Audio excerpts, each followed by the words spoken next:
Welcome to the Deep Dive. Today we're jumping into a story that's really taken on a life of its own.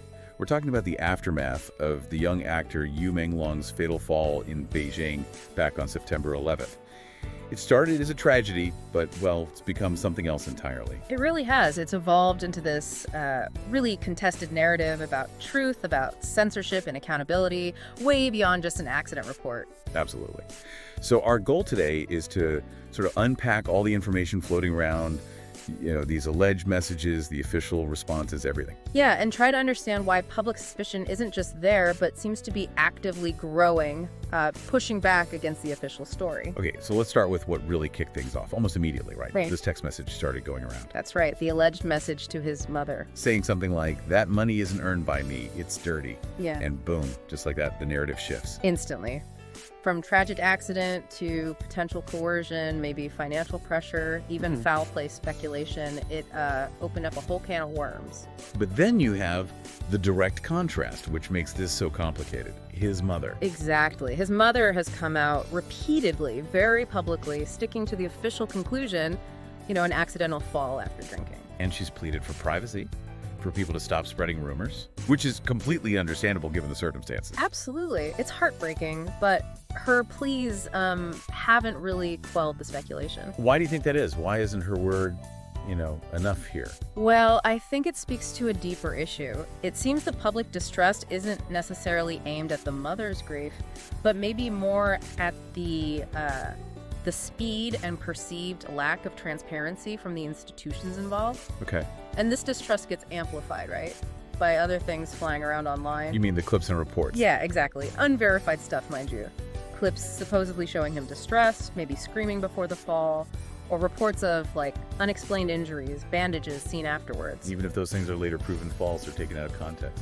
Right. The damage is kind of done. They feed into that existing doubt and make the simple accident story harder for some people to accept. It widens that gap, And this public questioning, this uproar, it triggered a pretty strong response from the authorities. Very swift, yeah. They moved quickly to target what they called false claims. Beijing police detained 3 women. Shanghai authorities made arrests too, didn't they? They did, specifically targeting people circulating edited videos or what they term fabricated allegations. So on one hand, they're saying it's about stopping harmful rumors, maintaining order. That's the official line, yes. Stop dangerous misinformation. But on the other hand, the public perception, or at least a significant part of it, seems to be that this is more about silencing questions. that's the criticism, definitely. That it feels like shutting down inquiry rather than providing, say, clear, verifiable evidence that would actually settle things. And the call for that kind of clarity, it's gone global, hasn't it?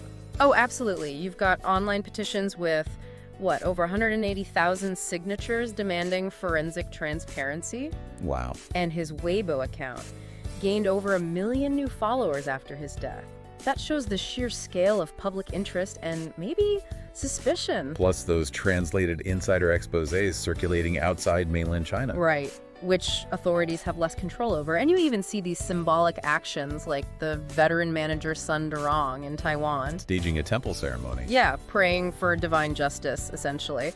It really highlights that for many, this isn't just, celebrity gossip. It's a deeper, almost moral demand for truth. So bringing it all together, Yeah. the core issue seems to be this fundamental conflict. It is. You have authorities pushing for acceptance of the official story, accidental death. And then you have observers, both inside and outside China, pointing to all these anomalies, the message, the clips, the speed of the investigation closure. And what that really points to, I think, is a broader crisis of institutional trust, especially in our digital age. Where information and maybe disinformation spread so fast. Exactly. Transparency becomes kind of the main currency for belief now. Just saying trust us doesn't seem to cut it anymore. Suppression doesn't restore confidence. So it leaves you, the listener, with this thought, right?